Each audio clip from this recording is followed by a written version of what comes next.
ফের সোদপুরে শ্লীলতাহানির অভিযোগ। পানিহাটি পৌরসভার ২১ নম্বর ওয়ার্ডের ঘটনা। ঘুমের ওষুধ খাইয়ে যুবতীকে শ্লীলতাহানির অভিযোগ সামনে এসেছে। শাস্তির দাবিতে বিক্ষোভ দেখাচ্ছেন মহিলারা। সোদপুরের এই ঘটনা, সেখানেই এক যুবতীকে ঘুমের ওষুধ খাইয়ে শ্লীলতাহানির অভিযোগ। শাস্তির দাবিতে বিক্ষোভ দেখাচ্ছেন মহিলারা। অভিযুক্তের বিরুদ্ধে অভিযোগ রয়েছে যেটি, যে তাকে ঘুমের ওষুধ খাইয়ে শ্লীলতাহানি করা হয়েছে। সেই অভিযোগে সরব হয়েছেন এলাকাবাসীরা।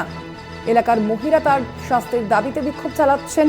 কথা বলবো, জয়ন্ত মজুমদার প্রতিনিধি রয়েছেন ফোন লাইনে। জয়ন্ত, কি জানা যাচ্ছে, ঠিক কি অভিযোগ? দেখো, যে অভিযোগ সামনে আসছে, সেই যুবতী কিন্তু তার ওয়ার্ডের একটি বাড়িতে কিন্তু টিউশন পড়াতে যান, এবং সেই সময় যে বাড়ির মালিক রয়েছে, সেই বাড়ির মালিক কিন্তু তাকে একটি ওষুধ তার নাকের সামনে ধরে, এবং যেটাতে কিন্তু সে পুরো নেশায় মগ্ন হয়ে যায়, এবং তারপরেই কিন্তু তার সঙ্গে শ্লীলতাহানির ঘটনা ঘটায়। এই ঘটনায় কিন্তু দুদিন কেটে যায়। যুবতী কিন্তু এতটাই ট্রমাটাইজ ছিলেন, বাড়িতে কিছু বলতে পারছিলেন না। তার পরিপ্রেক্ষিতে বাড়ির লোক জোর জবরদস্তি করে কি হয়েছে জানতে চাওয়ায় যুবতী কিন্তু তার যে মা, তার কাছে কিন্তু মুখ খুলে, এবং তারপরে কিন্তু তারা কিন্তু গোটা ঘটনার পরিপ্রেক্ষিতে ওই যে বাড়ির মালিক, ওখানে কিন্তু যুবতী টিউশন পড়াতে যান, সেখানে কিন্তু যায় যুবতী সহ তার পরিবার, এবং সেই যে বাড়ির মালিক তাকে জিজ্ঞেস করে, কেন আপনি এই ধরনের ঘটনা ঘটালেন।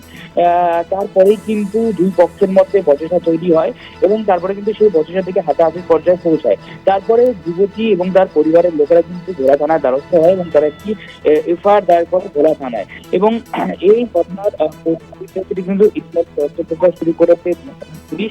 শুধু এই গোটা ঘটনার বিষয়টিকে কিন্তু সম্পূর্ণরূপে অস্বীকার করা হয়েছে।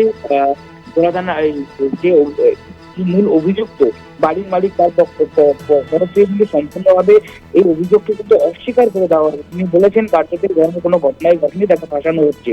এবং এই গোটা ঘটনার বিষয়ে কিন্তু পানিহাটির বিধায়ক সর্বক্ষণ নির্মিত তিনি বলেন, মহিলাদের উপর অত্যাচার হলে কাউকে চাপ করা হবে না। এবং এই গোটা ঘটনা বিভিন্নভাবে তদন্ত করতে শুরু করেছে ভোলা থানার পুলিশ। মধ্যেই কিন্তু মেডিকেল করতে পাঠিয়েছে সেই যুবতীকে ভোলা থানার পুলিশ। ধন্যবাদ তোমায়, জয়ন্ত।